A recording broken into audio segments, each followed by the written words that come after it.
Hello बच्चों, कैसे हो। अब हम लोग अपनी इलेक्ट्रोस्टैटिक्स की क्लास को आगे बढ़ाने वाले हैं। इससे पहले बस याद दिलाना बहुत ज़रूरी है कि पिछले टर्न तक हम लोगों ने क्या क्या पढ़ा था।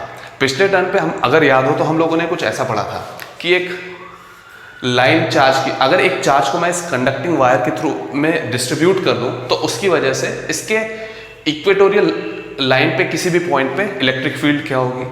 इसके अलावा एक और एग्जांपल जो मैंने बोर्ड पे नहीं कराया था, बस उसका सॉल्यूशन स्क्रीन पे दिखाया था, वो ये था कि एक रिंग के सेंटर से परपेंडिकुलरली पास होने वाली लाइन के किसी भी पॉइंट पे इलेक्ट्रिक फील्ड क्या होगी ड्यू टू अ चार्ज जो इस पूरी रिंग में डिस्ट्रीब्यूटेड है। इन सबको करने के बाद एक चीज हमें जो रियलाइज हुई थी वो ये थी कि ये कैलकुलेशन बहुत ज्यादा ही कॉम्प्लिकेटेड हो जा रहा था। अब एक चीज तो पक्की है कि हमें कुछ ऐसा तरीका ढूंढना होगा जिससे कैलकुलेशंस इतने कॉम्प्लिकेटेड ना हो। फॉर एग्जांपल, जब एक सिंगल वायर के लिए हम लोगों ने इतना डिफिकल्ट कैलकुलेशन किया, तो अगर उस वायर को हम लोग एक शीट में कन्वर्ट करना चाहेंगे तो डबल इंटीग्रेशन। क्यों? क्योंकि एक पॉइंट चार्ज को इंटीग्रेट करके हम लोगों ने एक लाइन चार्ज बनाया था। अब उस लाइन चार्ज को इंटीग्रेट करके हम लोग एक प्लेट चार्ज में कन्वर्ट करेंगे। तो इस डिफिकल्ट कैलकुलेशन से बचने का कोई तरीका ढूंढने वाले थे हम लोग, उसी के बारे में इस क्लास में हम लोग बात करने वाले हैं। तो हम अपनी आज की क्लास आगे बढ़ाते हैं। हमें कुछ चीज़ें जो मालूम होनी चाहिए आज की क्लास को आगे बढ़ाने के लिए, वो सारी चीज़ें हम लोग अभी पढ़ने वाले हैं। बहुत सारी चीज़ें आज की क्लास में नहीं होंगी, तो ध्यान से समझने की ज़रूरत है। मैं बहुत ज़्यादा ओवरलोड नहीं करूँगा नई इन्फॉर्मेशन का, बट वो एसेंशियल चीज़ें जो हमें गॉस लॉ अच्छे से समझने के लिए आनी चाहिए, हम लोग उसके बारे में बात करते हैं। तो ऑब्वियसली जैसा मैंने बता दिया, आज जो हम लोग पढ़ने वाले हैं that is Gauss law. Gauss law एक बहुत ही फंडामेंटल लॉ है इन द नेचर। तो इस फंडामेंटल लॉ को समझने के लिए भी कुछ ऐसे स्पेसिफिक टर्म्स हैं जो हमें आने चाहिए। तो सीधे गॉस लॉ हेडिंग डालने की बजाय सबसे पहले हेडिंग है हम लोगों की इलेक्ट्रिक फ्लक्स। इलेक्ट्रिक फ्लक्स होता क्या है? देखो, ये फ्लक्स जो टर्म है ये हमें ये पहली बार और आखिरी बार नहीं मिला है। इसके बाद जब हम लोग मैग्नेटिज्म पढ़ेंगे तो वहां पे हमें मैग्नेटिक फ्लक्स समझना पड़ेगा। तो जिस तरीके से इलेक्ट्रिक फ्लक्स डिफाइन किया जा रहा है, एग्जैक्टली उसी तरीके से मैग्नेटिक फ्लक्स डिफाइन किया जाएगा। तो इसकी डेफिनेशन मैं पहले समझाता हूं कि what is electric flux. It is a measure of number of electric field lines passing through a surface. मैं इसको समझाने की कोशिश करता हूं। ये रहा कोई बड़ा सा चार्ज है हमारे पास, इसकी वजह से इलेक्ट्रिक फील्ड लाइंस इस तरीके से होंगी। ये रेडियली आउटवर्ड कहा जाता है इनको। बहुत सारी इलेक्ट्रिक फील्ड लाइंस होंगी, मैंने बस रैंडमली कुछ दिखाने के लिए बना दिया। अब अगर मैं यहां पे कोई सरफेस बना लेता हूं तो इस सरफेस के थ्रू कितनी ज्यादा इलेक्ट्रिक फील्ड इंटेंसिटी, या फिर और स्पेसिफिकली कह लें इलेक्ट्रिक फील्ड लाइंस पास हो पा रही है, उसे कहा जाएगा फ्लक्स थ्रू दिस सरफेस। क्या ये समझ में आ गया?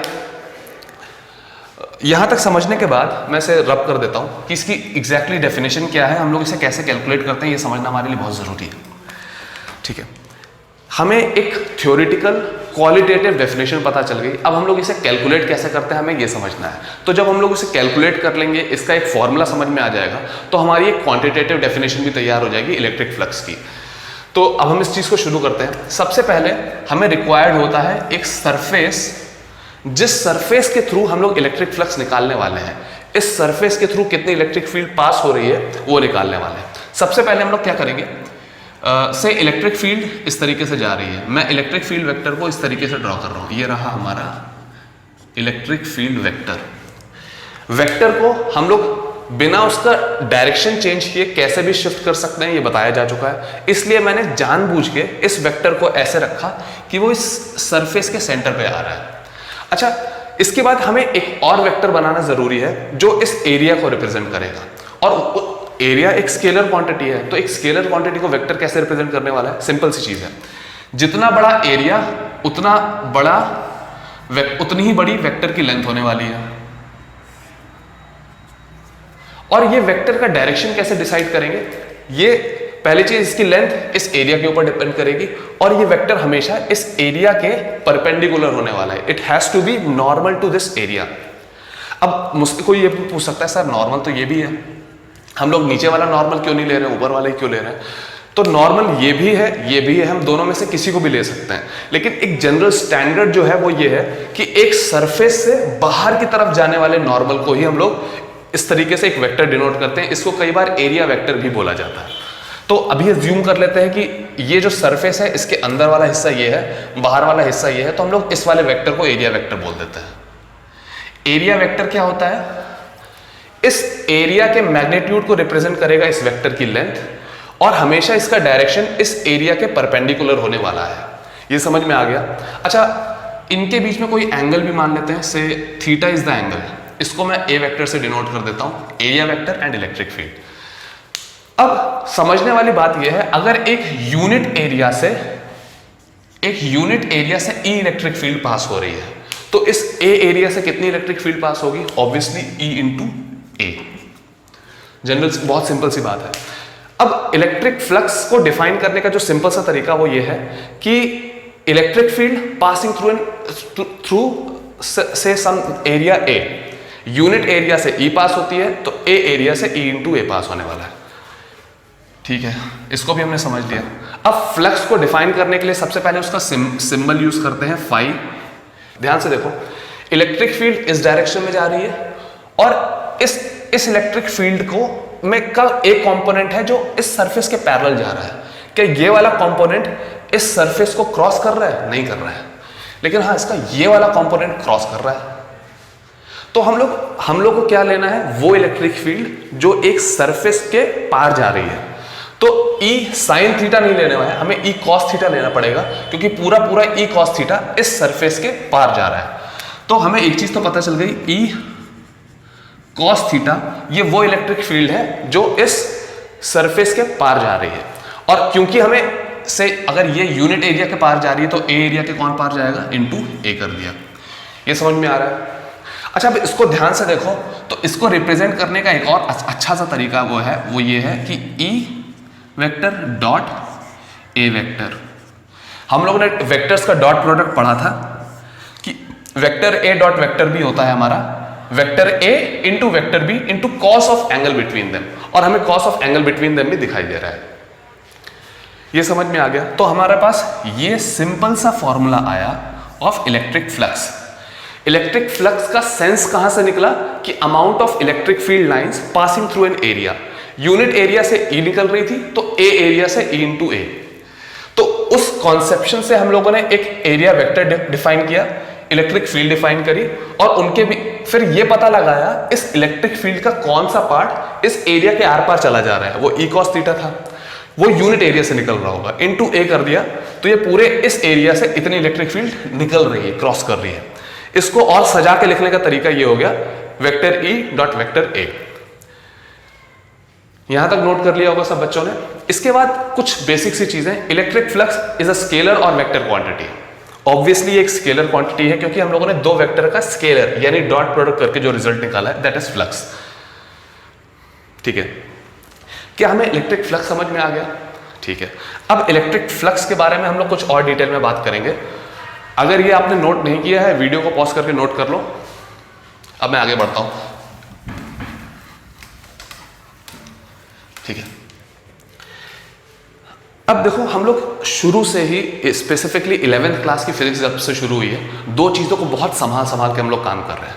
अगर स्केलर क्वांटिटी है, तो स्केलर क्वांटिटी का एडिशन का रूल अलग है। ये वही रूल है जो हम लोग फर्स्ट, सेकंड, थर्ड क्लास में पढ़ते चले आ रहे हैं। और अगर क्वांटिटी वेक्टर है, तो उसको ऐड करने का रूल अलग है। तो अभी हम लोगों ने एक स्केलर क्वांटिटी पढ़ी है, तो स्केलर क्वांटिटी को नॉर्मल रूल से ही ऐड करेंगे। अब एक छोटी सी बात इस फ्लक्स से रिलेटेड और है। फ्लक्स की यूनिट क्या होती है? यूनिट के बारे में अभी थोड़ा सा और रुक के बात करते हैं। हम लोग फ्लक्स के बारे में बात करेंगे किसी क्लोज सरफेस के। क्लोज सरफेस को ऐसे नहीं दिखाता है। क्लोज सरफेस बोले तो जैसे हमारा ये रूम है, रूम के सामने एक दीवार है, मेरे पीछे दीवार है, राइट में है, लेफ्ट में है, ऊपर है और नीचे है। ये 6 सरफेसेस से घिरा हुआ एक शेप है जो चारों तरफ से घिरा हुआ है। एक फ्लैट सरफेस पीछे, एक इधर, एक इधर, एक इधर, एक ऊपर, एक नीचे। अगर इस क्लोज सरफेस से निकलने से पास होने वाले फ्लक्स को हम लोग डिनोट करते हैं, तो उसको ऐसे लिखा जाता है।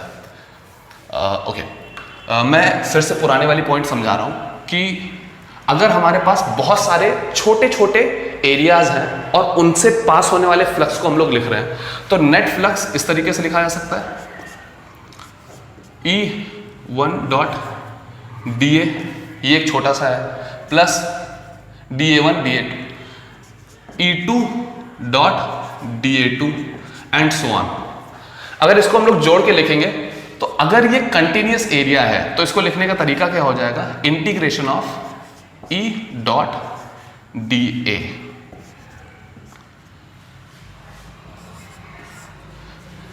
ये क्या समझ पा रहे हो? मैंने क्या किया फिर से समझाता हूं। अभी जो हम लोगों ने बिल्कुल डेफिनेशन में पढ़ा था, एक डेफिनेट बड़ा सा शेप लिया, उसके थ्रू कितना इलेक्ट्रिक फ्लक्स पास हो रहा था वो निकाला। लेकिन हमें आगे ऐसी जरूरत पड़ने वाली है कि एक छोटे से एरिया से पास होने वाला इलेक्ट्रिक फ्लक्स, दूसरे से पास होने वाला, तीसरे से पास होने वाला, इन सबको ऐड करेंगे तो एरिया ऐसे ऐसे डिस्क्रीट नहीं बनता हुआ है, वो एक डिस्ट्रीब्यूटेड है, वो छोटे छोटे एरिया से मिलकर एक बड़ा सा एरिया बना है। से एक स्फीयर ले लेते हैं, एक स्फेरिकल सरफेस एक बहुत माइन्यूट फ्लैट सर्कुलर सरफेसेस से मिलके बना हुआ है। तो उनको जब हमने ऐड किया, कंटिन्यूअस एडिशन को हम लोग इंटीग्रेशन से ऐड करते हैं, तो इनको ऐड करने से हमारा इंटीग्रेशन का साइन आया। तो ये हो गया हमारा net flux through all the surfaces. ये एक सिंगल छोटा सा सरफेस था, ऐसे पूरी क्वांटिटी इसको ऐड कर दिया, सब कुछ जोड़ दिया, तो टोटल सरफेस से कितना फ्लक्स निकल रहा है, ये उसकी डेफिनेशन हो गई। आप लोग इसको इस तरीके से भी अपनी अपनी कॉपी में लिख सकते हो। मैं इसे हटा देता हूं, इसकी जरूरत नहीं है। ठीक है, ये नोट कर लिया। ठीक, ये 5 है। मैं इसे रब कर रहा हूं क्योंकि मुझे एक और चीज बतानी है। अब हम लोग वापस अपने कमरे वाले एग्जाम्पल पे आते हैं। कमरा भी 6 सरफेसेस से मिलकर बना है, सामने, पीछे, राइट में, लेफ्ट में, ऊपर और नीचे। जब हम लोग ऐसी सरफेसेस जोड़ते हैं जो मिलके एक क्लोज वॉल्यूम बनाता है, उस केस में फ्लक्स को लिखने का सिंपल सा तरीका, कुछ बदलता नहीं है, बस एक छोटा सा सिंबल बदल जाता है, E.dA। हम लोग यहां तक समझ चुके हैं। लेकिन सिर्फ ये बताने के लिए कि ये जो इंटीग्रेशन किया जा रहा है, उससे जो रिजल्ट आ रहा है वो एक क्लोज सरफेस आ रहा है, जैसे कि ये कमरा। तो उस क्लोज को डिनोट करने के लिए हम लोग यहां पे गोला लगा देते हैं। ठीक है, ये कोई नया इंटीग्रेशन नहीं है, बस ये बताने के लिए कि इस इंटीग्रेशन का जो रिजल्ट आने वाला है वो एक क्लोज सरफेस आने वाला है, जैसे कि एक स्फीयर हो गया या फिर एक सिलेंडर जिसके ऊपर और नीचे ढक्कन लगा है। ये बातें कर ली हम लोगों ने। ठीक है, अब इसके बाद एक छोटी सी चीज और, अगर E और DA के बीच में अलग अलग एंगल क्या पॉसिबल है। हम लोग 2 स्पेशल केस पढ़ने वाले हैं। व्हेन 2 केसेस हैं इसके। पहला केस है angle between E vector and DA vector is 0 degree होगा तो क्या होगा, सिंपल सी बात है, E डॉट DA करेंगे तो फ्लक्स हो जाएगा हमारा E into DA into cos 0। cos 0 की वैल्यू क्या होती है 1, तो उसको सीधे सीधे E इंटू DA लिखा जा सकता है। ये एक केस हो गया, ये भी आपको नोट करना है। दूसरे केस की बात करते हैं, एंगल बिटवीन सेम चीज E vector and DA vector is 90 degrees. 90 degree में cos 0 की वैल्यू cos 90 लिखना पड़ेगा, cos 90 0 आता है, तो फ्लक्स की वैल्यू भी हमारी 0 आएगी। क्या ये समझ में आया? अब इन दोनों केसेस को मैं डायग्रामेटिकली समझा रहा हूं, इसके बगल में ध्यान से देखना। इलेक्ट्रिक फील्ड और एरिया वेक्टर के बीच में एंगल क्या है 0, तो ये रहा हमारी इलेक्ट्रिक फील्ड, इस तरीके से जा रही है। एरिया वेक्टर इस तरीके से होगा, तभी इनके बीच में एंगल 0 होगा। इसका मतलब एरिया कैसा होने वाला है, इस तरीके से। क्या ये समझ में आ गया? एरिया इलेक्ट्रिक फील्ड के परपेंडिकुलर है, that means area vector electric field के पैरेलल है। इस केस में सीधे इलेक्ट्रिक फील्ड का मैग्नीट्यूड और इस DA वेक्टर का मैग्नीट्यूड मल्टीप्लाई कर दिया तो हमारा फ्लक्स आ रहा है। अब इस केस की बात करते हैं। हमारी इलेक्ट्रिक फील्ड ये रही, एरिया वेक्टर 90 डिग्री का एंगल बना रहा है, ये रहा एरिया वेक्टर, तो जो सरफेस होगी वो इस तरीके से होगी। इस केस में जो सरफेस है that is parallel to the electric field. तो 2 चीजें ध्यान रखने वाली बात है, अगर इलेक्ट्रिक फील्ड ऐसे जा रही है तो एक ऐसी सरफेस जो इस डायरेक्शन के पैरेलल होगी। मैं एग्जांपल ले लेता हूं, ये एक सरफेस है, ये इलेक्ट्रिक फील्ड ऐसे, ये सरफेस भी उसके पैरेलल है, तो इस केस में net flux through it is 0। अगर इलेक्ट्रिक फील्ड ऐसे है और ये उसके परपेंडिकुलरली ऐसे है, तो इस केस में जो इलेक्ट्रिक फ्लक्स निकलने वाला है that is E electric field का मैग्नीट्यूड इनटू द एरिया। ठीक है, क्या यहां तक सारी बातें समझ में आ गई हैं? ये समझ में आ गया है, इसको भी हम लोग डिब्बे में डालेंगे, ये बहुत काम आएगा हमारे आगे। ठीक है, नोट कर लिया, हम इसे रख कर देते हैं। ठीक, अब मैं जैसे मैंने शुरू में बताया था कि इलेक्ट्रिक फ्लक्स समझना बहुत ज़रूरी इसलिए भी है क्योंकि मैग्नेटिज्म में भी एक इसी तरीके से क्वांटिटी डिफाइन की जाएगी, मैग्नेटिक फ्लक्स। उसमें होगा क्या, बस इलेक्ट्रिक फील्ड की जगह मैग्नेटिक फील्ड होने वाली है। ये सारी चीज़ें बहुत इंपॉर्टेंट है। मैग्नेटिज्म के से आधी यूनिट जो है मैग्नेटिज्म वाली, वो इसी मैग्नेटिक फ्लक्स के ऊपर बेस्ड है। तो फ्लक्स समझना बहुत ज़रूरी है। ठीक है, हम लोगों ने फ्लक्स समझ लिया। सर क्यों पढ़ रहे हैं ये? क्योंकि जो तरीका हम लोग गॉस लॉ वाला सीखने वाले हैं उसमें हमारा फ्लक्स का बहुत काम आने वाला है। फ्लक्स की यूनिट और डायमेंशन बताना हमें बहुत ज़रूरी है। तो फ्लक्स जो है वो इलेक्ट्रिक फील्ड और एरिया वेक्टर का प्रोडक्ट है। इलेक्ट्रिक फील्ड की यूनिट हमें मालूम है न्यूटन पर कूलम, एरिया की यूनिट हमें मालूम है metre square.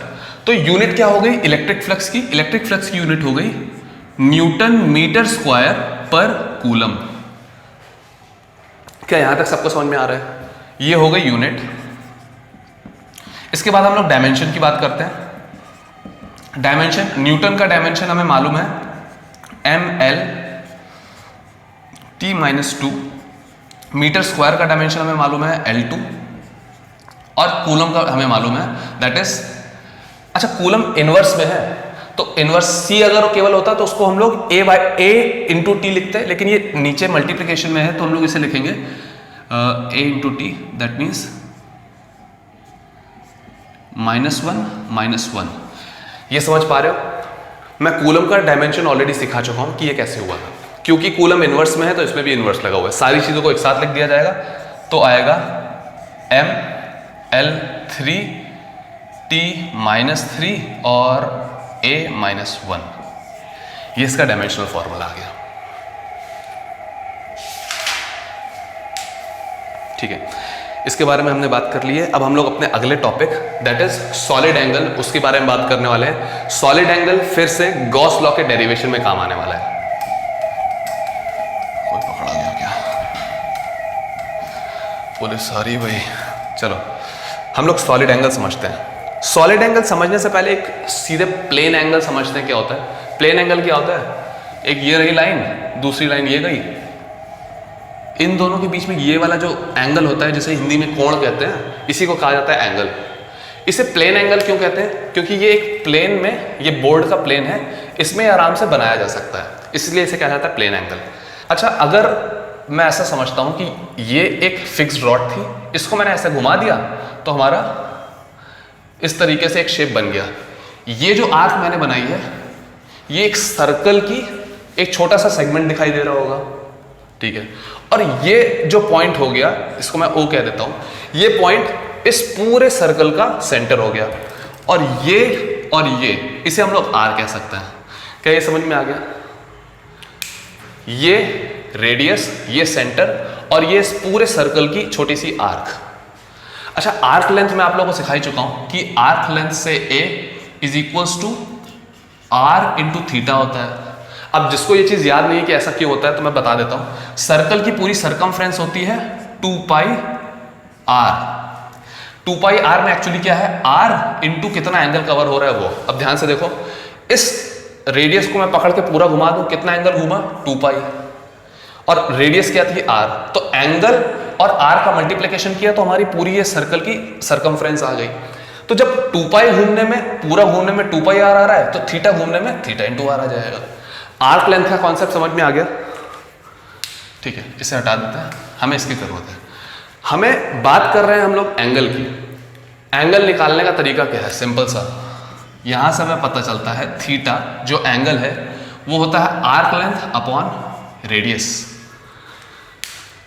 Theta is arc length upon radius. ये भी लेंथ, ये भी लेंथ, लेंथ अपॉन लेंथ, कोई यूनिट नहीं होनी चाहिए, लेकिन फिर भी एंगल को स्पेसिफिकली डिफाइन किया गया है। उसकी एक यूनिट दी गई है रेडियन। रेडियन SI यूनिट होती है, डिग्री एक और यूनिट होती है। अच्छा, इसका डायमेंशन ऑब्वियसली कुछ नहीं हो सकता है क्योंकि angle is a dimensionless quantity, but इसकी यूनिट होती है रेडियन। डायमेंशनलेस क्वांटिटी क्यों है? क्योंकि लेंथ अपॉन लेंथ किया गया। यहां पे सबको समझ में आ गया? ठीक है, इस फॉर्मूले में को ध्यान से देखो, यहां से हम लोग एक एंगल की, एक प्लेन एंगल की डेफिनेशन समझ सकते हैं। एंगल इज, अगर हम लोग unit length of arc for a unit radius ले लेते हैं, तो जो एंगल कवर होने वाला है उसे हम लोग 1 रेडियन कह सकते हैं। क्या ये समझ पा रहे हो? मैं फिर से समझाता हूं एक बार। हमें 1 रेडियन को डिफाइन करता है, एंगल तो डिफाइन होंगे, angle is arc length upon radius. अब हमें 1 रेडियन को डिफाइन करना है, वो ये है कि 1 आर्क लेंथ यूनिट होनी चाहिए और रेडियस भी यूनिट होनी चाहिए, जिसको कहने का एक और तरीका है, if arc length and radius R equal then angle subtended at the centre of the circle is called 1 radian. क्या ये समझ में आ गया सबको? तो 1 रेडियन के लिए क्या जरूरी है? आर्क लेंथ के लिए जो जरूरी है that is a is equals to R. A is equals to R होगा तो थीटा की वैल्यू 1 रेडियन आ जाएगी। हम लोगों ने क्या प्लेन एंगल समझ लिया। अब हम लोग बात करते हैं सॉलिड एंगल की। मैं सर रब कर रहा हूं, इसको रब नहीं करूंगा, ये हमारे काम आने वाला है अभी। इसको रब करते हैं। सॉलिड एंगल, अब ध्यान से देखो, ये और ये है हमारा प्लेन एंगल। इसको मैंने बाहर निकाला ऐसे, अब इसको गोल गोल नचा दिया, तो क्या कोण बनेगा? ये समझ पा रहे हो? ऐसा घुमाने से अच्छा है मैं ऐसे दिखा देता हूं। जब मैंने इसको घुमाया तो कुछ इस तरीके का शेप बन गया।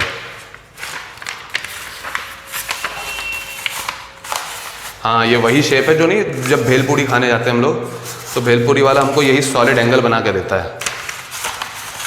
ठीक है, हमारा काम हो गया। ठीक है, अब जब मैंने इन दोनों लाइंस को बाहर निकाला, गोल गोल घुमाया, तो हमारा ये कोण ऐसे बन गया। अच्छा, इसमें एक चीज गलत है अभी कि देखो, अगर घुमाने से ऐसा बन रहा होता तो ये और ये सेम आर नहीं है, तो मैं इसको आर बना देता हूं। निकालो यार, अभी आप लोगों के सामने मैं इसको आर बना देता हूं। हाँ, अरे ठीक है, अब हो गया ये। अब देखने में ये हमको दिख रहा है कि ये भी आर है, ये भी आर है। ठीक है, इसको ऐसे दिखा दें। हाँ, क्या आप समझ में आ गया? अब इसमें हम लोग सॉलिड एंगल क्या होता है, ध्यान से देखो, ये इस सरफेस ने, यहां पे क्या थी, एक आर्क थी। अब क्या है, हमारे पास एक सरफेस है, उस सरफेस ने एक पॉइंट पे कितना एंगल सबटेंड करा है उसे कहते हैं सॉलिड एंगल। ये देखने में कोण की तरह होता है, ये भी देख पा रहे हो तुम लोग। ठीक है, हम लोगों ने समझ लिया। अब हमें इस सॉलिड एंगल की डेफिनेशन, इसको कैसे नापते हैं, उसको कैसे डिफाइन करेंगे, समझना जरूरी है। ये चीज समझ में आ गई, मैं इसको किनारे रख देता हूं फिलहाल के लिए।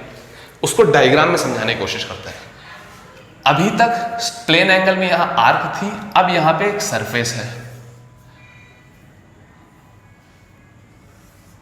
ठीक है, प्लेन एंगल में क्या किया था, उस आर्क के दोनों एक्सट्रीम एंड से मैंने इसमें मिला दिया था, लेकिन अब ये जो सरफेस है, सरफेस के सारे एक्सट्रीम एंड्स क्या होंगे, उसकी बाउंड्री आर्क, सीधी एक आर्क है, एक एक्सट्रीम एंड ये वाला पॉइंट, दूसरा एक्सट्रीम ये वाला पॉइंट। लेकिन एक सरफेस में फिर से हम लोग इसको देते हैं, देखो ये सरफेस है, इस सरफेस के एक्सट्रीम एंड्स ये वाली बाउंड्री होती जा रही है।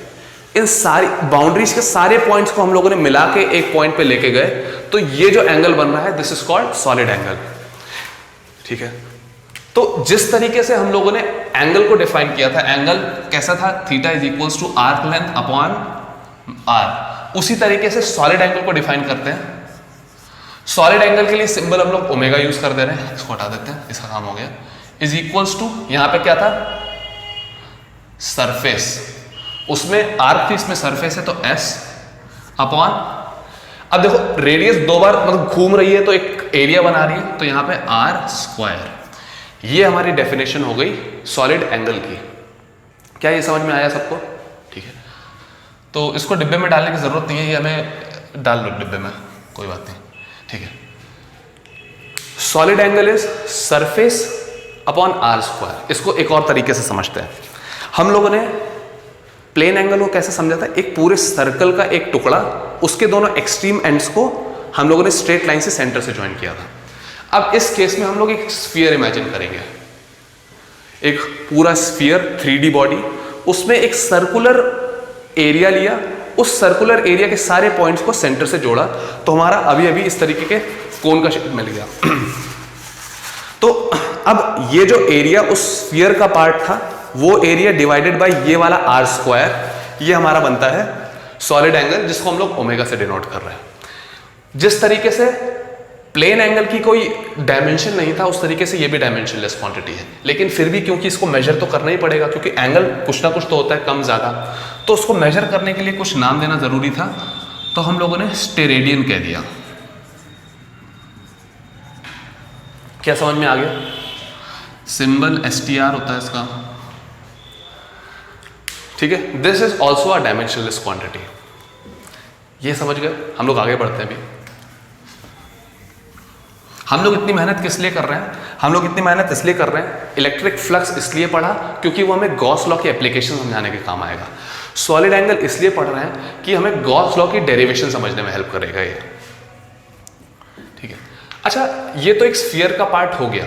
अगर ये स्फीयर का पार्ट ना होके मैं इसमें से बनाता हूं, इस तरीके का कोई सरफेस होता, उस केस में हम लोग को क्या करना पड़ता? मैं कुछ और डायग्राम में आपको और सुंदर बनाता हूं, ठीक है। ये जो रेड वाला सरफेस मैंने बनाया था, इस सरफेस के सेंटर से जो पास होकर लाइन जाएगी थ्रू O, ये भी R होगी, ये भी R है, ये भी R है, ये आप लोग समझते हो। क्यों?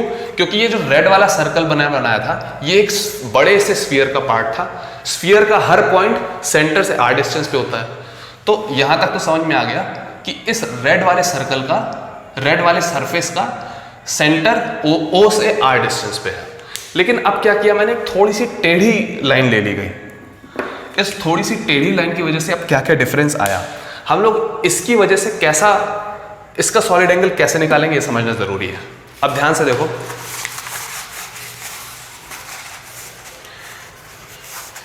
हाँ ये रहा, ये एक सर्कुलर सरफेस है जो एक बड़े से स्फीयर का पार्ट है, ठीक है। अब मैं क्या करने वाला हूं, इसको थोड़ा सा टेढ़ा कर देता हूं।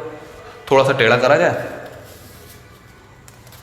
ये शुरू में जो मैंने पीस काटा था वो शुरू से ही टेढ़ा था, लेकिन अब मुझे दिखाने के लिए फिर से इसे टेढ़ा बनाना पड़ रहा है। अरे कहाँ जा रहे हो? ठीक है, वेरी गुड। तो ये बन गया हमारा एक और, ठीक है। तो क्या ये देख पा रहे हो कि अब जो केस बना है वो इसी तरीके से बना है। ये पहले पूरा सरफेस था, अब मैंने इसे टेढ़ा काट दिया। तो क्या इस सॉलिड एंगल का जो इस जगह बन रहा है उस पर कुछ फर्क पड़ गया? कोई फर्क नहीं पड़ा।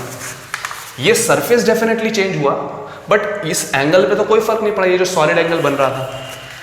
तो अब हम लोग, क्योंकि हमारी डेफिनेशन का बेस क्या था, this surface upon R square, तो इस केस में हम लोग इसको कैसे सॉल्व करेंगे ये समझते हैं। हम लोग इस सरफेस से एक एरिया वेक्टर बना देते हैं। एरिया वेक्टर क्यों बनाते हैं? हाँ, एक नॉर्मल बना देते हैं। एरिया वेक्टर में नॉर्मल ही बनाएंगे जो इसके साथ से अल्फा एंगल पे है। क्या ये समझ में आ रहा है? ठीक है। इसका एरिया कुछ रहा होगा, मुझे नहीं मालूम, मैं इसको बोल देता हूं, से S1 बोल देता हूं, ठीक है। ये S1 एरिया इस नॉर्मल स्फेरिकल की जो स्फीयर का जो वाला सरफेस होना चाहिए था उससे टिल्टेड है, जो इस नॉर्मल से अल्फा एंगल पे है। क्या ये समझ पा रहे हो? उम्मीद करता हूं अगर डायग्राम से नहीं समझ में आ रहा है, इस तरीके से तो समझ में आया होगा। ये एक स्फीयर का पार्ट था, ये अगर इस तरीके से काटा होता तो ये एक स्फीयर में एडजस्ट हो जाता, लेकिन ये टेढ़ा है, ये तो स्फीयर में एडजस्ट होने नहीं वाला। तो इसके टर्म्स में अगर हमें ये वाला सरफेस दिया हुआ है तो इसके टर्म्स में हम लोग सॉलिड एंगल को कैसे डिफाइन करेंगे, हमें ये समझना है।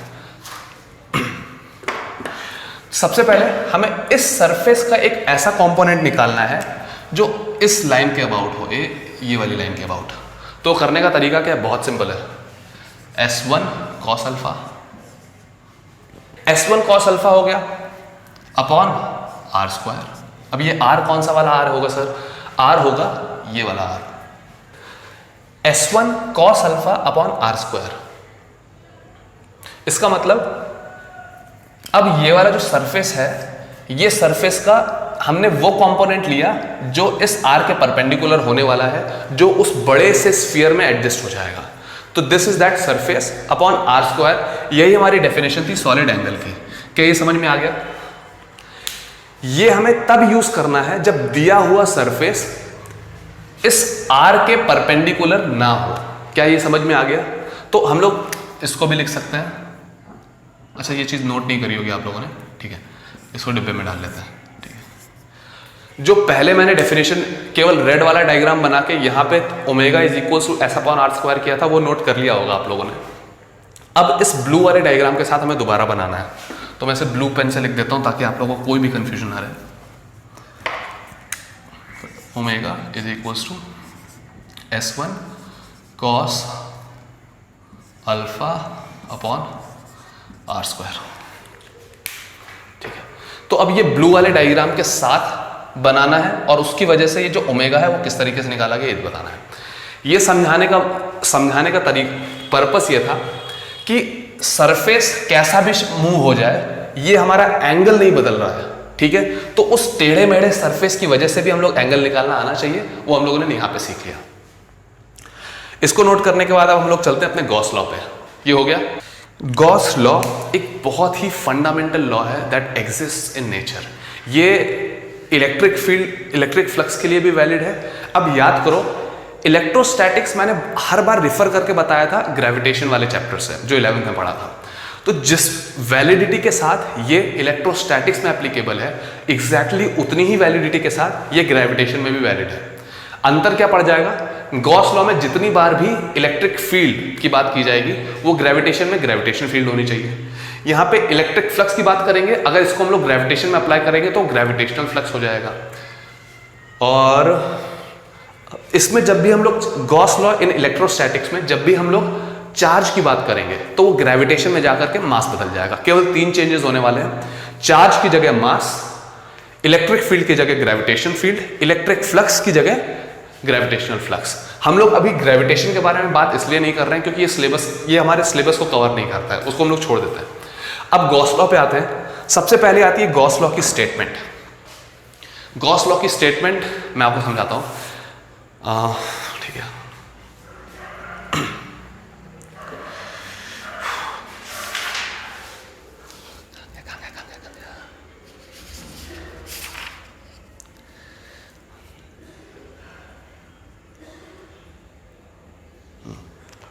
ठीक है। गॉस लॉ कहता है कि एक क्लोज्ड सरफेस से निकलने से पास होने वाला नेट इलेक्ट्रिक फ्लक्स हमेशा एक कांस्टेंट वैल्यू के बराबर होता है। मैं फिर से समझाता हूं। गॉस लॉ कहता है electric flux E dot dA, ये एक छोटे से टुकड़ा है, ये टोटल इलेक्ट्रिक फ्लक्स, यानी इसे हम लोग इंटीग्रेट करने वाले हैं। Total electric flux through a close surface. Close surface के लिए हम लोगों ने सीखा था कि इंटीग्रेशन में हम लोग ऐसे गोला लगा देते हैं। ये हो गया total electric flux through a close surface is always equal to Q in upon epsilon naught. ये क्यू इन क्या चीज है और एप्सिलॉन नॉट क्या चीज है? एप्सिलॉन नॉट ये वही परमिटिविटी है जो हम लोगों ने शुरू में पढ़ी थी, और क्यू इन इज, ये नोट कर लो पहले, इसके बाद क्यू इन समझाते हैं। फाइन। क्यू इन को कहते हैं चार्ज इनक्लोज्ड। किसके अंदर enclosed? Enclosed with in this close surface. मैं फिर से रिलेशन समझा रहा हूं। यहां पे हम लोग इलेक्ट्रिक लेफ्ट हैंड साइड पे इलेक्ट्रिक फ्लक्स निकाला थ्रू अ क्लोज सरफेस। उस क्लोज सरफेस के अंदर कुछ चार्ज फंसा रह गया होगा, कुछ बाहर रहा होगा। तो जो अंदर चार्ज फंसा रह गया क्यू इन, उस क्लोज सरफेस के अंदर फंसा हुआ charge upon epsilon not, this is called Gauss law. बहुत सिंपल सा है। आप लोग को इसकी डेफिनेशन भी नोट करनी है। डेफिनेशन आपको आपकी स्क्रीन में लिखी हुई दिखाई दे गई होगी। ठीक है, ये समझ में आ गया। अब इसमें बहुत ध्यान से देखने वाली बात यह है, अगर ये जो एरिया है, ये एरिया हम लोग बहुत समझदारी से सेलेक्ट करें। दैट मीन्स एरिया ऐसे छोटे छोटे टुकड़ों से मिलकर बना हो जो इलेक्ट्रिक फील्ड के पैरेलल हो या उसके परपेंडिकुलर हो, तो हमें उस छोटे से टुकड़े का इलेक्ट्रिक फ्लक्स निकालना आसान पड़ेगा और उनको जोड़ना भी आसान पड़ेगा। क्यों? क्योंकि या तो वो E इंटू DA के प्रोडक्ट्स के सम में के बराबर आएगा, तो 0 0 के सम में बराबर आएगा। ठीक है, तो हम लोगों ने जब ये एरिया अपने हिसाब से बहुत समझदारी से ऐसा डिसाइड किया है कि हमारी गणित बहुत डिफिकल्ट ना हो, तो ये वाली वैल्यू कैलकुलेट करना कठिन काम नहीं है। ये वाली वैल्यू कैलकुलेट करना कठिन काम नहीं है जो हमेशा Q in upon epsilon not के बराबर आने वाली है। एरिया वाला तो काम निपट गया, बचा क्या यहाँ पे? Electric field. तो यहां से इलेक्ट्रिक फील्ड कैलकुलेट होना कितना आसान हो रहा है। अभी हम लोग ये चीज करने नहीं वाले हैं, हम लोग केवल मैं यूटिलिटी समझा रहा हूं कि क्या होने वाला है, क्या एडवांटेज हमें मिल रहा है इस फॉर्मूले को देखते ही। ठीक है, मैं इसे हटा देता हूं। ठीक है, ये रहा हमारा गॉस लॉ। अब हम लोग इसके प्रूफ की बात करते हैं। लेकिन प्रूफ की बात करने से पहले एक बहुत बहुत इंपॉर्टेंट स्टेटमेंट जो आप लोगों को समझना बहुत ज़रूरी है, वो ये है कि ये जो लेफ्ट हैंड साइड है, लेफ्ट हैंड साइड में जो E है, E is the resultant electric field due to all charges. All charges का मतलब चाहे उस सरफेस के अंदर हो चाहे बाहर हो, नेट इलेक्ट्रिक फील्ड जो है वो बाहर और अंदर के दोनों से मिले जुली जो इलेक्ट्रिक फील्ड बन रही है वो है यहां पे E। ठीक है, लेकिन यहां पे जो Q है, ये जो Q है, this is charge enclosed, enclose नहीं, इनक्लोज होना चाहिए, इन का मतलब अंदर का, enclosed with in the surface. Surface, ठीक है, ये समझ में आ गया। स्टार बना के ये चीज लिख लो। Here E is the electric field, is the resultant electric field due to all charges inside and outside the surface, whereas Qin is the charge, only that charge which is enclosed within that surface। अब जिस surface की हम लोग बार बार that surface बोल रहे हैं क्योंकि वो गॉस लॉ से रिलेटेड वाली सरफेस है, तो उसको हम लोग बोलते हैं गॉसियन सरफेस, GAUSSIAN सरफेस। ठीक है, तो अब हम लोग उस सरफेस, दैट सरफेस की जगह बार बार गॉसियन सरफेस नाम यूज करने वाले हैं। ये नोट कर लिया, बहुत इंपॉर्टेंट बात थी, इसे मैं हटा देता हूं। हम लोग प्रूफ में चलने से पहले कुछ क्वेश्चंस करना जरूरी है, सिंपल से क्वेश्चंस जिसमें हम लोग इलेक्ट्रिक फ्लक्स कैलकुलेट कर रहे हैं। पहला सिंपल सा क्वेश्चन है, जितना आसान हो सकता है उतना रखते हैं। एक हमारे पास स्क्वायर सरफेस है जिसका लेंथ हम लोग दे देते हैं 10 सेंटीमीटर, जो एक कांस्टेंट इलेक्ट्रिक फील्ड में रखा हुआ है। उस इलेक्ट्रिक फील्ड की वैल्यू दे दी, क्या दे दें हम लोग, 10 दें, चलो 10 दे देते हैं, या फिर हाँ 10 न्यूटन पर कूलम। ठीक है, अब हमें निकालना है flux through this square surface. Simple सा तरीका है भाई, फ्लक्स होता क्या है, E डॉट dA का इंटीग्रेशन। dA तब करते हैं जब छोटा सा हो, ये पहले से बड़ा और सीधा शरीर सा सरफेस है, तो E इंटू A करेंगे। क्वेश्चन में ऑलरेडी मेंशन है कि इलेक्ट्रिक फील्ड और ये आपस में परपेंडिकुलर है, तो इनके बीच का जो एंगल आने वाला है cos 90। सही है ये पक्का? मैं फिर से रिपीट कर रहा हूं, क्वेश्चन में दिया है this surface is kept perpendicular to electric field. तो जब परपेंडिकुलर है तो इनके बीच का एंगल 90 होना चाहिए। गलत। क्यों? क्योंकि ये जो एंगल है ये इस सरफेस और इलेक्ट्रिक फील्ड के बीच का एंगल नहीं है, ये एंगल है सरफेस वेक्टर, जो या तो इस बोर्ड के बाहर निकल के आ रहा होगा या तो अंदर जा रहा होगा, उस एरिया वेक्टर और इस इलेक्ट्रिक फील्ड का। ठीक है, जब एरिया वेक्टर इसके परपेंडिकुलर है तो उस एरिया वेक्टर का इस इलेक्ट्रिक फील्ड के साथ क्या एंगल होने वाला है, दोनों का एंगल 0 होने वाला है। तो हम लोग यहाँ पे cos 90 की जगह cos 0 लिखेंगे। मैं फिर से रिपीट कर रहा हूँ, 0 इसलिए लिखा क्योंकि 0 is the angle between area vector, not the area vector and electric field. Area vector खुद जब सरफेस के एरिया के परपेंडिकुलर है तो इलेक्ट्रिक फील्ड तो ऑलरेडी मेंशन है कि वो परपेंडिकुलर है, तो उस एरिया वेक्टर और इलेक्ट्रिक फील्ड के बीच का एंगल 0। तो E इंटू A करते हैं हम लोग। E की वैल्यू है 10, एरिया की वैल्यू 10 सेंटीमीटर मीटर स्क्वायर में कन्वर्ट करना पड़ेगा, तो हो जाएगा 0.1 का square, that means into 0.01 into 1। Solve करेंगे, आंसर आएगा 0.1 न्यूटन मीटर स्क्वायर पर कूलम। ये समझ में आ गया, बहुत सिंपल सा क्वेश्चन था। अब अगला क्वेश्चन हम लोग करेंगे, जो लोग नोट करना चाहते हैं वीडियो पॉज करके नोट कर लें, आगे बढ़ा जाए। क्वेश्चन नंबर 2, हम लोगों ने अभी एक नया तरीका सीखा है फ्लक्स वाला, तो फ्लक्स को समझना बहुत ज़रूरी है। कुछ क्वेश्चंस उसके इसलिए अटेम्प्ट किए जा रहे हैं ताकि फ्लक्स के साथ थोड़ा फेमिलियर हो जाए, और इस फेमिलियर फ्लक्स को हम लोग गॉस लॉ में और आगे यूज करने वाले हैं। ठीक है, अगला क्वेश्चन है मैं क्वेश्चन डिक्टेट नहीं कर रहा हूँ, मैं क्वेश्चन केवल समझा दे रहा हूँ। आप लोग ये सारी चीज़ें वीडियो पॉज कर करके नोट करते जा रहे हो, मैं ऐसा उम्मीद करता हूँ। क्वेश्चन में क्या है कि हमें एक पॉइंट चार्ज क्यू दिया हुआ है जिसके अबाउट एक स्फेरिकल सरफेस है। छोड़ो, सुंदर सा बन जाएगा डायग्राम। हाँ, क्यू एक पॉइंट चार्ज है जिसके अबाउट एक गॉसियन सरफेस अज्यूम किया गया है such that the point charge is eight the centre of this surface. हमें निकालना है flux through this spherical surface. ये समझ में आ गया? शुरू करा जाए इसको। ठीक है, क्वेश्चन समझा देता हूं। Find the flux through this spherical surface at centre of which a charge Q is placed. ठीक है, हम लोग इसको सॉल्व करना शुरू करते हैं। यहां से खूब सारी इलेक्ट्रिक फील्ड तो चारों तरफ निकल ही रही होगी, ये चीज हम सबको मालूम है। Electric field, electric field, electric field. ठीक है, सिंपल सा तरीका है। फ्लक्स होता है हमारा E डॉट dA का इंटीग्रेशन। अब सर बोलेंगे सर ये तो क्लोज सरफेस है इसलिए हमको इसमें गोला लगाना पड़ेगा। लगा लिया, कोई बात नहीं। एक चीज समझते हैं, अगर क्योंकि ये चार्ज सेंटर पे है तो इसका इस स्फीयर के सारे पॉइंट्स इस चार्ज से r के डिस्टेंस पे होंगे, तो इलेक्ट्रिक फील्ड इंटेंसिटी सभी पॉइंट पे क्या होने वाली है?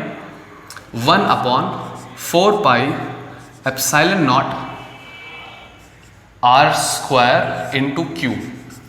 क्या इलेक्ट्रिक फील्ड ये होने वाली है? अब इसके बाद हमें ये छोटे छोटे एरिया को जोड़ते जाना है, जोड़ते जाना है, जोड़ते आना है। ये तो साइड में मैंने बना दिया, ऊपर भी होंगे, पीछे की तरफ भी होंगे। इन सारे छोटे छोटे एरियाज को जोड़ना है। जोड़ने का तरीका ये रहा, डीए एरिया वेक्टर भी हटा देते हैं क्योंकि हमारा उसका काम नहीं है। अच्छा, तुम लोग कहोगे कि सर आपने ई का मैग्नीट्यूड लिख दिया, ए का मैग्नीट्यूड ये रहा, एंगल कहाँ गया? अरे यार देखो, रेडियस और सरफेस, स्फेरिकल सरफेस के बीच में हमेशा 90 डिग्री का एंगल होता है। ठीक है, एरिया 9 परपेंडिकुलर है इलेक्ट्रिक फील्ड के, तो एरिया वेक्टर पैरेलल हो जाएगा, cos 0 हो जाएगा। cos 0 की वैल्यू 1 हो जाती है। ठीक है, यहाँ पे लिख सकते हैं cos 0 की वैल्यू 1 होती है। 1 मल्टीप्लिकेशन में लिखने की जरूरत नहीं है, तो ऐसा। ठीक है, अब इस छोटे छोटे एरिया को हम लोग इंटीग्रेट करेंगे, वो भी क्लोज इंटीग्रेशन में। तो मिलेगा क्या हमें? ये पूरा स्फीयर।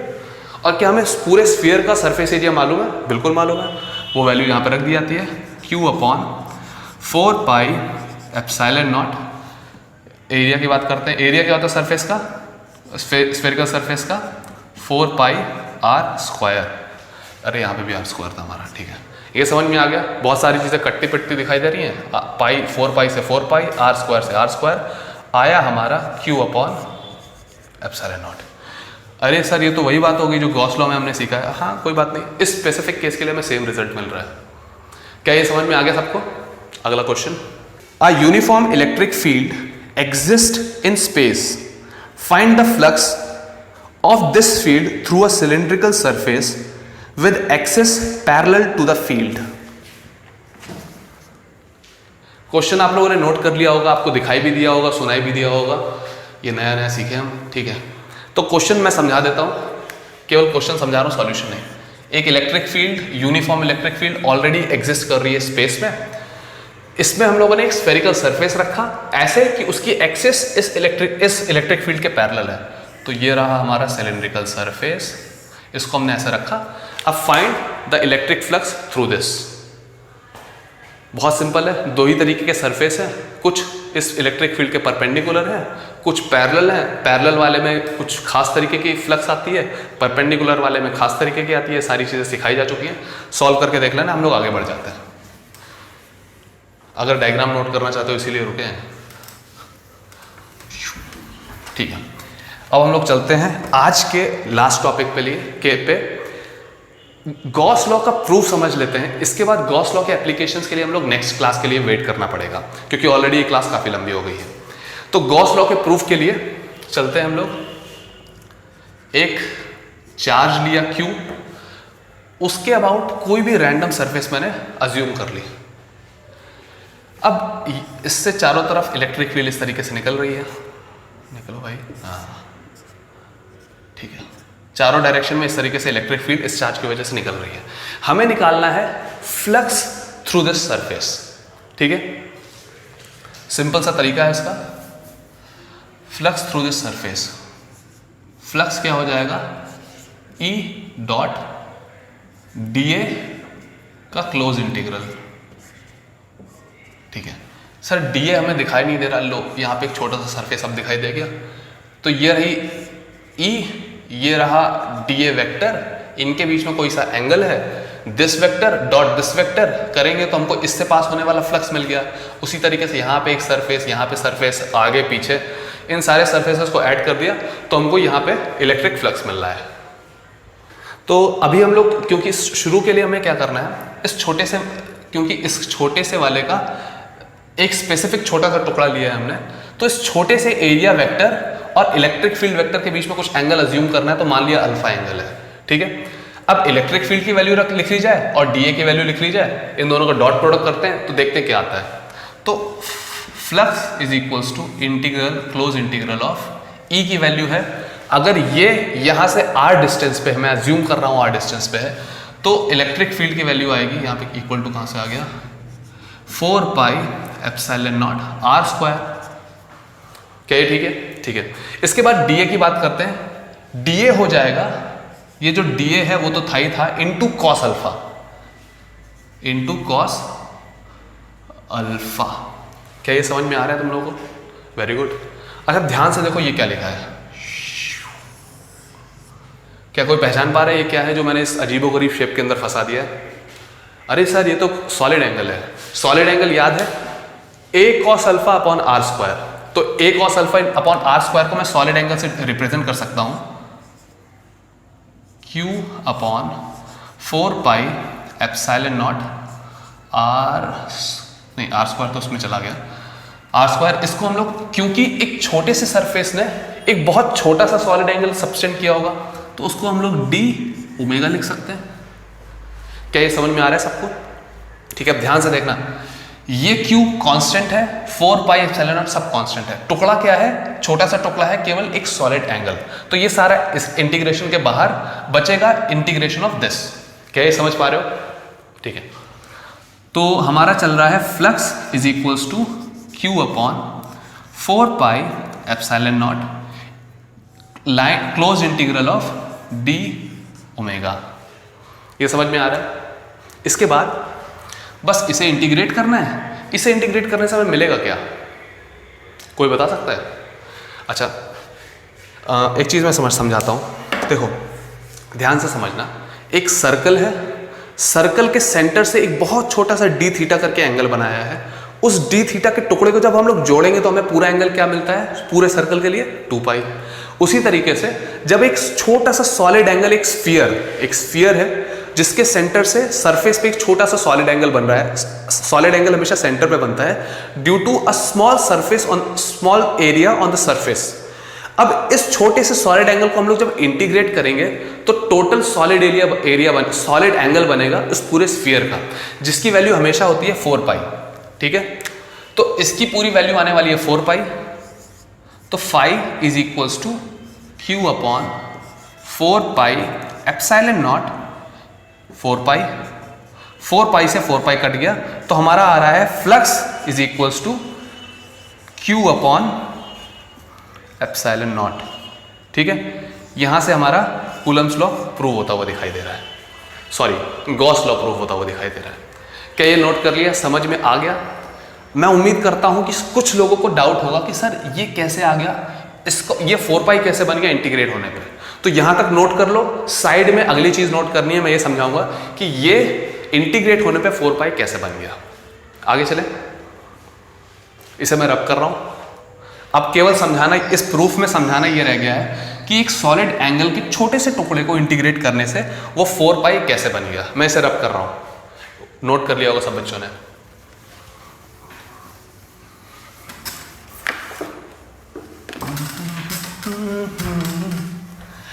ठीक है, अब आगे बढ़ा जाए। हम लोग ये समझने की कोशिश कर रहे थे कि एक छोटा सा सॉलिड एंगल को इंटीग्रेट करते हैं पूरे स्फीयर के लिए, वो 4 पाई कैसे बनता है। सॉलिड एंगल की definition S upon R square, यही होता है। ठीक है, हम लोग अब पूरे स्फीयर के लिए, पूरा स्फीयर सेंटर पे कितना एंगल बना रहा है वो निकालना है, कितना सॉलिड एंगल निकालना है। तो ये जो S है, इसकी वैल्यू क्या होने वाली है? अरे सर बहुत आसान है, 4 पाई आर स्क्वायर। ये पूरे स्फीयर के लिए एस की वैल्यू ये होने वाली है, वैल्यू यहाँ रख दो, हमारे पास सॉलिड एंगल की वैल्यू आ जाएगी 4 pi upon R square, 4 pi R square upon R square बचेगा 4 पाई। क्या ये समझ में आ गया? इस वजह से एक छोटे से सॉलिड एंगल को जब हम लोग पूरा इंटीग्रेट करते हैं तो एक पूरा क्लोज सरफेस बनेगा। उस क्लोज सरफेस हमेशा सेंटर पे 4 पाई का ही एंगल सबटेंड करता है, 4 पाई का ही सॉलिड एंगल सबटेंड करता है। ये समझ में आ गया? ठीक है, मैं इसे रब करता हूँ। एक छोटा सा टॉपिक और है, छोटा सा टॉपिक है, एक छोटी सी डेमोन्स्ट्रेशन है। इस डेरिवेशन में हम लोगों ने सिर्फ एक ऐसा चार्ज लिया था जो उस गॉसियन सरफेस के अंदर आ रहा था।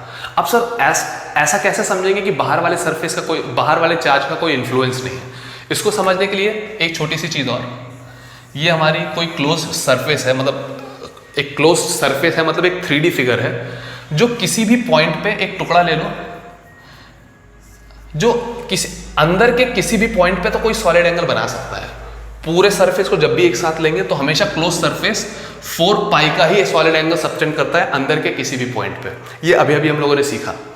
अच्छा, लेकिन इसके बाहर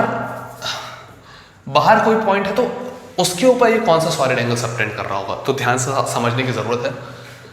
हम लोग क्या करते हैं, इस सरफेस में छेद बनाते हैं, इतना बड़ा छेद, और इस सरफेस की ये ओपनिंग है सरफेस में, यहां से इस तरीके से सॉलिड एंगल इस एक्सटर्नल पॉइंट पे बना दिया। अब क्या करना है, क्योंकि क्लोज सरफेस के बारे में हमें निकालना है कि बाहर एक्सटर्नल पॉइंट पे कितना सॉलिड एंगल सबटेंड करना है, तो हम लोग इस ओपनिंग को छोटा करते चले जाएंगे और फिर फाइनली 0 कर देंगे। क्या ये समझ में आ रहा है? तो छोटा करके दिखाते हैं। अब लो, ये ओपनिंग छोटी हो गई, सॉलिड एंगल अभी भी कुछ है। जब ये और छोटा हो जाएगा, जब सरफेस पूरी क्लोज हो जाएगी, तो यहाँ पे बचेगा क्या? 0। तो एक्सटर्नल पॉइंट पे सॉलिड एंगल हमेशा 0 है और इंटरनल पॉइंट पे सॉलिड एंगल 4 पाई है। किसके बारे में बात कर रहे हैं हम लोग? एक कंप्लीटली क्लोज सरफेस के बारे में। क्लोज सरफेस मतलब चारों तरफ से घिरी हुई। इसको और अच्छे से समझाने का तरीका, मैं जिस कमरे में अभी खड़ा हूँ, ऊपर सरफेस, नीचे सरफेस, सामने पीछे, राइट में, लेफ्ट में, ये भी एक क्लोज सरफेस बन गई। इस क्लोज सरफेस में से इधर पे मैंने एक पॉइंट लिया, ये पूरा close surface at this point, इस जगह पे अभी के समय 4 पाई का सॉलिड एंगल सबटेंड कर रहा है। ये समझ में आ गया होगा?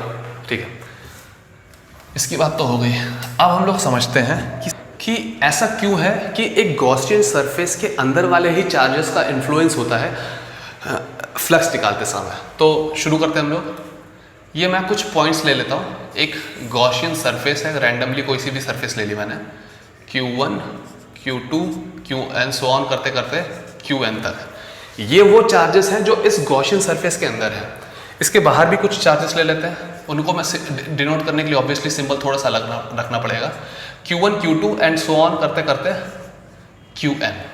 ठीक है, अब हम लोग इलेक्ट्रिक फ्लक्स निकालने वाले हैं थ्रू दिस गॉसियन सरफेस। ठीक है, तो इलेक्ट्रिक फ्लक्स जो आने वाला है वो क्या होगा? Integration of close integration of electric field dot dA। ये हम लोग ऑलरेडी पढ़ चुके हैं और ये भी बताया गया था कि this electric field is the resultant electric field due to all the charges inside and outside, दोनों को ही मिला के। तो मुझे यहाँ पे बताना पड़ेगा कि इलेक्ट्रिक फील्ड यहाँ पे है E1 plus E2 and so on En। इसको मान लेते हैं ये वो इलेक्ट्रिक फील्ड है जो इस वाले चार्ज की इलेक्ट्रिक फील्ड प्लस इसकी ऐसे करते करते अंदर के सारे चार्जेस की इलेक्ट्रिक फील्ड मैंने वेक्टर सम में इस तरीके से लिख ली। अच्छा, इलेक्ट्रिक फील्ड तो बाहर वाले चार्जेस की वजह से भी होगी, तो उसको भी लिखना जरूरी है। तो उसको मैं E1 dash vector plus E2 dash vector and so on En dash vector लिख देता हूँ। तो हमें यहाँ पे ये इलेक्ट्रिक फील्ड तो समझ में आ गई। तो क्योंकि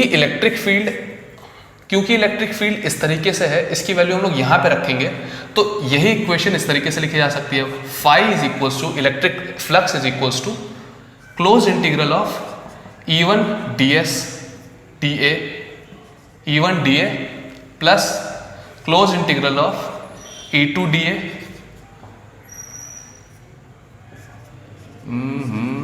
ठीक है, and so on close integral of En dA। क्या ये समझ में आ गया? उसी तरीके से एक्सटर्नल वाले की भी बात करनी पड़ेगी। Close integral of E1 dash dA plus close integral of E2 dash dA plus so on close integral of En dash dA। ये समझ में आ गया। अब ध्यान से देखना, इससे जस्ट पहले वाले डेरिवेशन में हम लोगों ने इस तरीके का एक कैलकुलेशन ऑलरेडी किया हुआ है। कैलकुलेशन में क्या आ रहा था? Q upon 4 pi epsilon not, Q upon 4 pi epsilon not into solid angle. अब जब इसको पूरा इंटीग्रेट किया जाएगा, जो सॉलिड एंगल आता है वो आता है 4 पाई, ठीक है। तो केवल इतने वाले पार्ट का रिजल्ट आ रहा था Q अपॉन एप्सिलॉन नॉट। क्या ये याद है? इससे जस्ट पहले वाले डेरिवेशन में हमने किया, ठीक है। तो क्योंकि ये फर्स्ट वाले, इसको मैं हटा देता हूं, इस एरो की जरूरत नहीं है मैं, ठीक है, ठीक है। तो केवल इतने का जो रिजल्ट आ रहा है that is Q1 upon epsilon not. क्यों? क्योंकि उसमें जो सॉलिड एंगल था वो 4 पाई के साथ कैंसिल, 4 पाई इसमें मल्टीप्लाई हो रहा था, plus Q2 upon epsilon not plus Q3 upon epsilon not and so on Qn upon epsilon naught, ठीक है, प्लस। अब एक्सटर्नल वाले की बात करने रह गया। उसी तरीके से Q1 upon 4 pi epsilon not into solid angle. External point पे सॉलिड एंगल क्या बनता है? 0। दैट मींस सॉलिड एंगल से मल्टीप्लिकेशन है, 0 से मल्टीप्लिकेशन है, वो वैल्यू क्या होगी? 0। That means 0 plus 0 plus 0 plus 0। ये समझ में आया? ऐसा इसलिए हो रहा है क्योंकि यहां पे इन इंटरनल पॉइंट्स की वजह पे जो सॉलिड एंगल बन रहा था दैट वाज 4 पाई। कब बन रहा था? इन छोटे छोटे एरियाज को इंटीग्रेट करने पे। लेकिन उस सारे छोटे छोटे एरियाज को इंटीग्रेट करने पे जो पूरा एक क्लोज सरफेस बना रहा है, वो एक एक्सटर्नल पॉइंट पे 0 सॉलिड एंगल सबटेंड करते हैं। तो 0 सॉलिड एंगल को सबटेंड करते हैं तो उसमें Q upon 4 pi epsilon not into 0 करना पड़ा इस टर्म के लिए। Similarly Q2 upon 4 pi epsilon not into 0 करना पड़ा इस टर्म के लिए एंड सो ऑन। इसलिए एक्सटर्नल पॉइंट्स की वजह से जो फ्लक्स आ रहा है वो सारा 0 आता गया और बचा क्या? केवल इसमें 1 अपॉन एप्सिलॉन नॉट कॉमन ले लेते हैं, टोटल चार्ज इनक्लोज्ड। क्या ये समझ में आ गया? इस वजह से मैं इसको अब यहां पे लिख दे रहा हूं, net flux is Q in upon epsilon naught, ठीक है। इसे डिब्बे में डालने की जरूरत नहीं है, मैंने यूं ही जोश जोश में डाल दिया, ठीक है। ये समझ में आ गया। तो आज हम लोगों ने ये समझा कि गॉस लॉ होता क्या है। उसको समझने के लिए हमें दो क्वांटिटीज आनी चाहिए, इलेक्ट्रिक फ्लक्स और सॉलिड एंगल।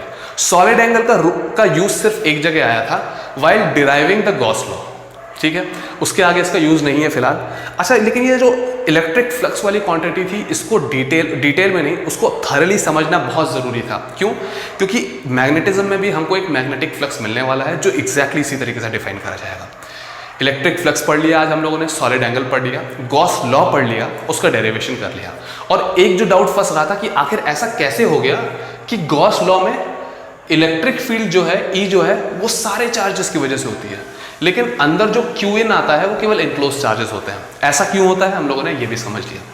नेक्स्ट क्लास में हमको समझना है कि गॉस लॉ की एप्लीकेशन करके कैसे, किस तरीके से गॉस लॉ को अप्लाई करके हम लोग इलेक्ट्रिक फील्ड इजीली कैलकुलेट कर सकते हैं। तो फिलहाल अब इस क्लास के लिए इतना ही, मिलते हैं अगली क्लास में।